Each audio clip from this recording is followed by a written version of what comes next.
Ooh, it does smell fishy, but good fishy.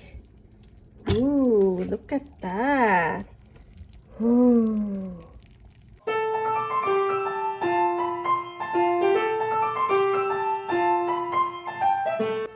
Carnivore Girl's Creative Carnivore Kitchen.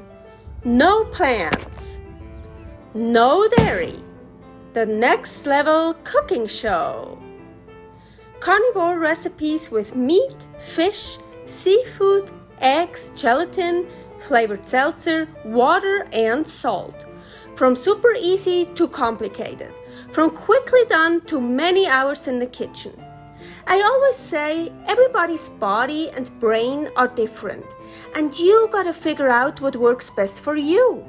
The carnivore lifestyle has tremendous benefits, healing effects, and is the best elimination diet. There are many different ways how to do carnivore. I found a way that momentarily works the best for me.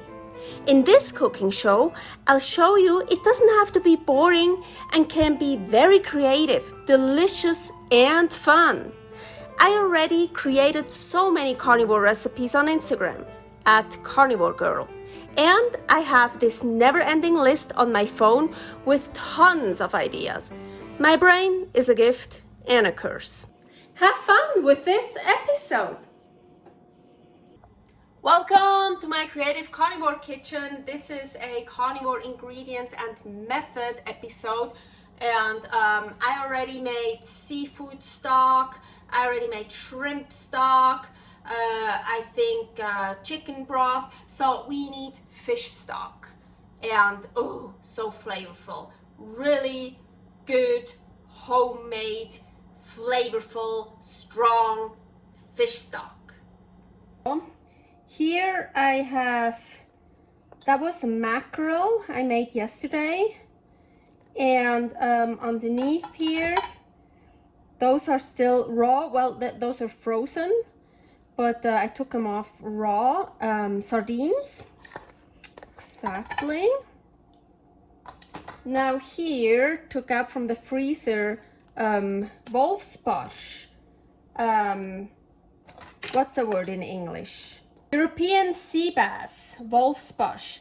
I ate that a long time ago, and I just froze all the bones here. That's probably a year old, or even more. You see, that's, yeah, I keep everything because then I can make great stuff like this. And this, yeah, salmon. Here, usually I eat everything from a fish. Here you see the European sea bass doesn't have, well, where's the head? Here's the head. So you see, I basically ate everything. But sometimes I don't. What is pretty good for here, so I want a whole salmon head, so I didn't eat all that on purpose. And you see also here the sardine heads, here the rest of the salmon. And so that's what I found in my freezer and from yesterday. And I still want to add a whole sardine and 5, well, the heads are off, but smelt. So also some meat in here. Okay. And now, of course, we need some liquid. So we can just use regular water, but I like to use a flavored seltzer. Yuzu citrus. This is one of my favorite flavors. This is really, really delicious. It's so, yeah, citrusy. So I feel that goes well with the fish. So I'm gonna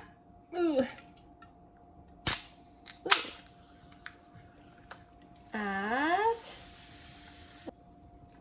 almost a can, because I still want to drink a sip. But yeah, almost a can. I added, depends of course how much fish you have in here. And oh, salt, of course, salt. I want to use the Sicilian sea salt. Fine. Usually it needs lots of salt. Of course, you don't need a Ninja Foodi to do this. You can also just put everything in a pot and on the stove and just let it cook slowly, also for a very long time on low temperature. But hey, we have a Ninja Foodi here, so why not using it? So I want to use pressure. Should I use high? Usually I use high, but fish, I'm gonna use low now. With meat bones and stuff, I use high, but the fish, it looks so delicate. Let's use low. And I want to do it for at least an hour because I really want to get everything sucked out, the bones and stuff. And it's not about the fish meat that gets totally overcooked. It's about the broth, the juice, the liquid. So after the time was up, I did a fast release. So I just pushed that one over, turned it off. Now let's see. Ooh, it does smell fishy, but good fishy. Ooh, look at that. Ooh, so good. So I took the stint and the smelt, stint is in German, the smelt and the sardine out here because I still want to eat that stuff here. So I took it out so it doesn't get smashed up or whatever.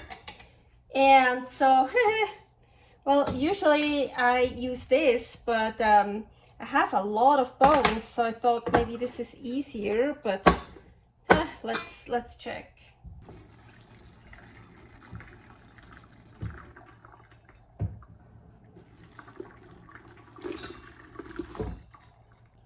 So now what I do, you see like here the heads, especially the salmon head, still has lots of meat on it, and the eyes, I like the eyes. I actually eat all that stuff.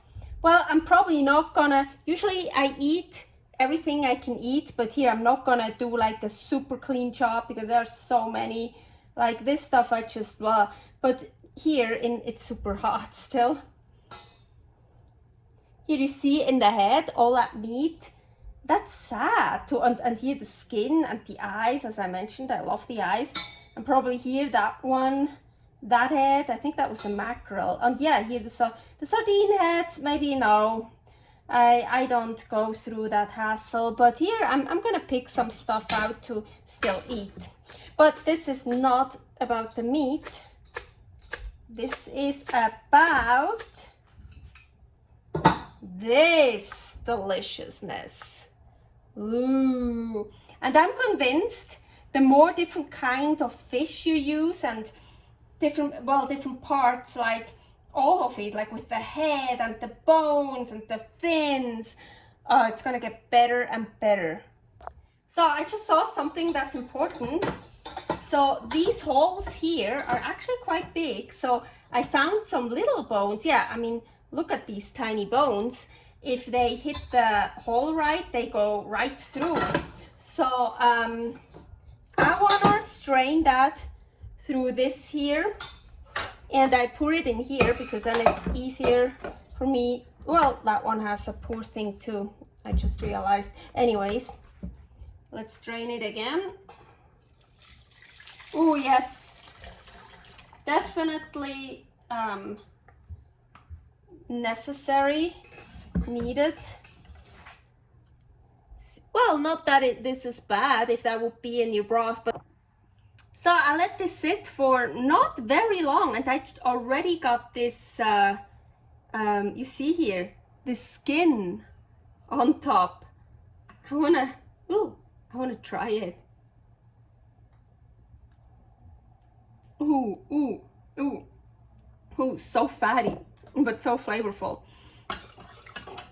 But so, let me try this. Oh man, oh shit, so good. Oh, so flavorful. So now how I like to store the fish stock is I just fill it up in those, in that ice tray. So, and then I put it in a freezer let it freeze, and then I take them out, put them in a Tupperware, and then I can use them. Oh yeah, and that's why I like to call this fish stock, because it's like condensed. It's really flavorful. So it's kind of meant to, it's a base, so you can add more liquid, other stuff. So when I add other stuff, then it's fish broth, but this is like stock.